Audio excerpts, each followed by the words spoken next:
বড় সৈরাচার কামরা টিকতে দেয় নাই। তুমি কথাকার কোন হ্যাগাম? তুমি জেলার হও, জেল সুপার হও, তুমি যদি অন্যায় করো চাপাই নবাবগঞ্জের মাটিতে তোমার জেব টেনে ছিঁড়ে ফেলে দেবো। দুর্নীতি চলতে দেওয়া যাবে না। কেউ যদি এখানে এই বাংলাদেশের মাটিতে আবারও অস্থিতিশীলতা করার চেষ্টা করে তাহলে তার কালো হাত অবশ্যই আমরা ভেঙে দিব। আমি নিজেই একজন ভুক্তভোগী এখানকার।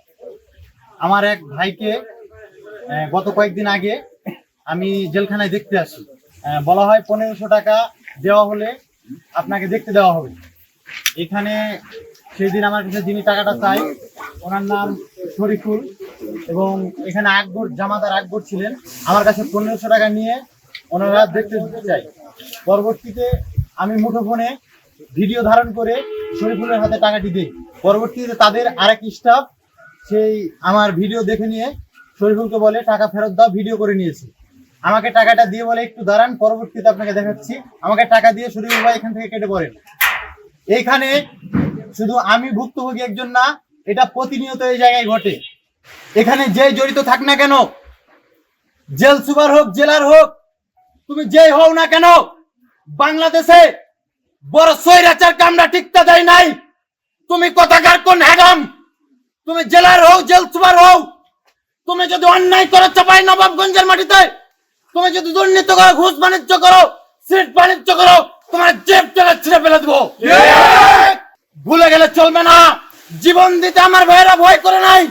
তুমি কথাকার কোন হ্যাগাম? একটা গাভীর মূল্য 2 লক্ষ টাকা করে হবে। আমার প্রশ্ন, এই গাভীটি আসলো কোথা থেকে, তার বেতন কত, এবং কি এখানে যে কারারক্ষীগুলো থাকে তাদেরকে দিয়ে এই বর্জ্যগুলো পরিষ্কার করায়, এবং জেল সুপার, জেলার যে এই কারারক্ষীদেরকেও কিন্তু একটা নির্যাতনের শিকারের মধ্যে রাখে। আমাদের এই সমৃদ্ধ বাংলাদেশ গড়ার কাজে, উন্নত বাংলাদেশ তৈরি করার কাজে যারা যেখানে যেভাবে বাধা হয়ে দাঁড়াবে তাদেরকে সেখানে এই সমূলে চিরতরে মূলোৎপাটন করা হবে তাদের। বাংলাদেশের মাটিতে আর কোন রকম অন্যায় দুর্নীতি চলতে দেওয়া যাবে না।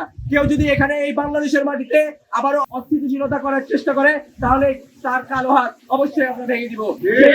থেকে বিলম্ব করুক। আমরা অত্যন্ত দুঃখের সাথে জানাই চাঁপাইনবাবগঞ্জ একটি শান্তিপ্রিয় জেলা, কিন্তু এই জেলার মতো একটা জায়গাকে যেখানে আমরা শান্তি, সৌহার্দ্য, সমৃদ্ধি বসবাস করার চেষ্টা করি, কিন্তু কিছু কুচক্রী মহল, কিছু অসৎ কর্মকর্তার কারণে আমাদের এই চাঁপাইনবাবগঞ্জের আজকে হয়ে যাচ্ছে। এই চাঁপাইনবাবগঞ্জের যে সুন্দর ভাবমূর্তি ক্ষুণ্ণ হচ্ছে তার বিরুদ্ধে আমরা তীব্র নিন্দা ও প্রতিবাদ জানাচ্ছি। আমরা পরিষ্কার এবং দায়িত্বহীন কণ্ঠে বলে দিতে চাই, এই জেল সুপার হোক আর যেই হোক, যে কোনো কর্মকর্তা এই চাঁপাইনবাবগঞ্জের মাটিতে কোন রকম দুর্নীতি করে প্রশ্রয় পাবে না। পরিষ্কার ভাষায় বলে দিতে চাই, এই চাঁপাইনবাবগঞ্জকে সহ সারা বাংলাদেশকে সুস্থ সুন্দর করে তুলতে যাদের বিরুদ্ধে যে অন্যায়ের বিরুদ্ধে দাঁড়াতে হয় আমরা দাঁড়িয়ে যাব, এবং আমাদের জীবনে শেষ রক্তবিন্দু থাকা অবধি আমরা সারা জীবন অন্যায়ের প্রতিবাদ করে যাব, এবং এই বাংলাদেশ থেকে চিরতরে অন্যায় এবং দুর্নীতিকে শেষ করে দেবো ইনশাআল্লাহ।